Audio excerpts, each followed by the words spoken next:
And joining me now, Keesa Smith. She is the new Executive Director of Arkansas Advocates for Children and Families. And I say new, you've been in the role for a little bit, but you Yeah, are replacing the living legend of Rich Huddleston. So congratulations on the new appointment to this position. well, thank you so much. And yeah, I've been here a whopping 3 months, so almost long term, right? And you're definitely right. Rich has an amazing history with Arkansas Advocates. So following someone who's been here for 16 years is a little daunting, but I will try to fill his shoes, right? I'm not worried about it. I think your shoes will leave bigger than his shoes, but don't tell him I said that. So. All right. Our secret. The Annie E. Casey Kids Count Data Book is out. This Yes. comes out on a regular basis. It has been coming out for decades, quite frankly. Tell everybody who does not know, what is the data that you find in this book? What does it tell us about Arkansas? So the NEA Kids Count Data Book is a 50-state report done by the NE Casey Foundation that analyzes how children and families are faring using the most recent household data. And one of the great things about it is that it's been coming out for years and it's been measuring states on the same 16 indicators, right? So we really get to see where, as a state, we have been progressing and where we've not been getting as far as we need to, because we truly believe, especially here at Advocate, that we absolutely have to use that to inform good. And so this report shows us how children are faring in our state, and it definitely helps us inform how we should go about making better policies. All right, let's hit a couple of the highlights. Some may say lowlights of this report. I'll let you Yeah. couch it however you want to. Let's begin with childcare access. This is not just a huge problem for Arkansas. This is a nationwide problem. The report says, and I quote, availability and accessibility are greater problems than affordability. Kind of break that down for me. So I think, especially in a state like Arkansas, we do have overall affordable childcare. When parents are looking, we do know that childcare is a major expense, one of the greatest expenses when individuals have children. But our state, because of the economy here, generally individuals can afford the childcare. However, the biggest problem is that when parents are out there looking for childcare, first and foremost, there's very limited availability for individuals that have infants and toddlers. Individuals can find childcare if they have older children, but very few daycares have the slots needed for infants and toddlers. And what that means is that if you are a new parent and you are looking to return to the workforce, you may not have somewhere for your infant or your small child to go in order for you to go back into the workforce, which we know definitely drives it, makes it a significant economic issue for our state that that's not available. There's a couple of things complicating this problem for Arkansas as well as for other states. Number one, we have childcare deserts across the state. They're just places where there's just not that much, there aren't that many options. It is also not a high paying wage type job. And so as important as those first 0 to 5 years are for children's development, do you think that the state needs to invest somehow, like we have, done in this last legislative session with K through 12 teacher pay? Obviously, college professors make more. Should there be more investment in that quality of early childhood teacher that we know is going to make a lifetime of difference? We don't seem to have that conversation in my book. Yeah, no, Robbie, I agree with you 100%. I mean, our childcare workers are some of the lowest paid workers in the state and actually in the country, right? They're making about what individuals who are working in fast food are making.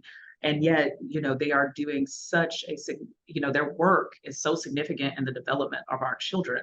And what we know, especially, which was highlighted during the pandemic, is that childcare workers were leaving in droves. I mean, they could easily find jobs that paid them a significantly higher wage. And so I think as a state, we are going to have to say that those jobs are important, especially considering what role those individuals play in the development of our children. And that investment, I think, is going to be extremely, extremely critical. The report also talks, and I want to change subjects on us here, and this is one of the sad notes in this report to me. It says that, quote, it erased decades worth of progress that the nation has made on fourth grade reading and eighth grade math proficiency. We have seen in this last legislative session with the LEARNS Act, there is going to be a tremendous emphasis placed on reading proficiency before you get to the fourth grade. Do you think that is going to be enough to make a huge difference in that statistic in the coming years? Yeah, I mean, I think, when you look at the data from the report, Arkansas is faring a little bit better than the national average on reading proficiency, but we're still not doing enough. Having children, having our fourth grade reading proficiency at 70% is still a significant, it's not the numbers that we want to see. I'm very hopeful. I was happy to see the emphasis on reading in the LEARNS Act. And I think that we really need to, I'm going to be, looking at what the rules are when they come out and seeing how that's implemented.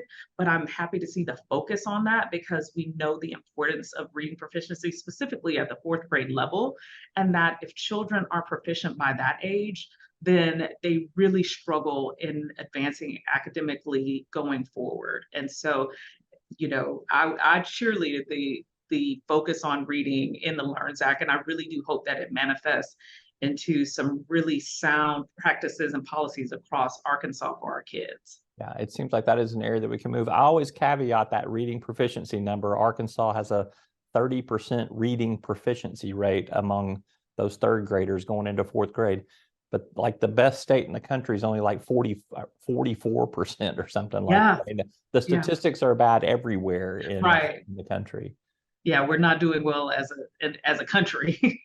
Yeah, so I always like to bring that up because I think we get kind of a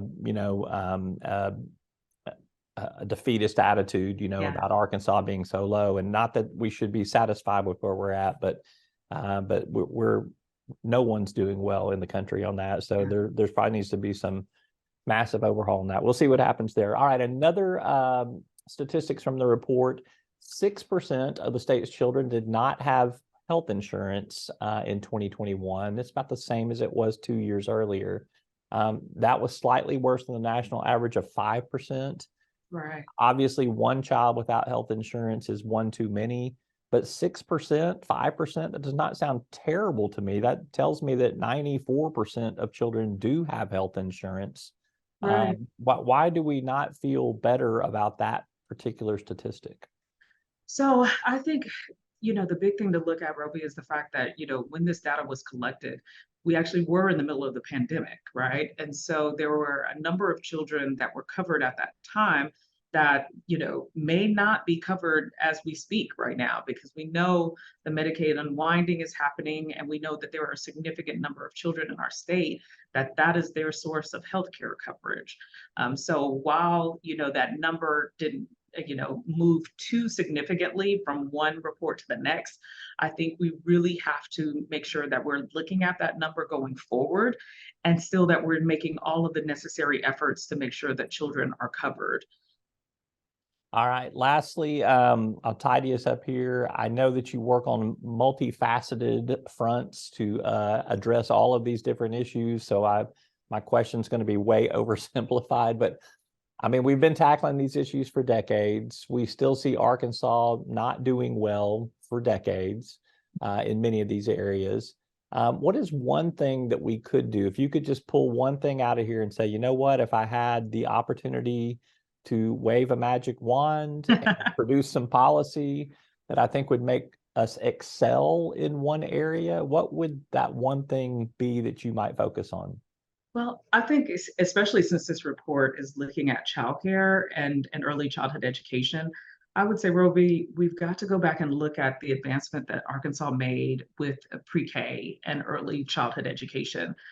Several years ago, we created the Arkansas Better Chance program. We made an investment. And then since then, there's been one-time funding, but that has waned significantly. And I think as a state, we really need to look back and see how far we came. We with that those one-time investments, we really, leapfrogged other states because we recognize the importance of laying that early foundation for children. And we should really look back at what investment we can make in pre-K and early childhood education that will put our children on the right path. All right, she is Keesa Smith. She's the Executive Director of Arkansas Advocates for Children and Families. Thanks for sharing your thoughts with us, and good luck working on some of the issues from this report. Thank you so much, Roby. We appreciate you.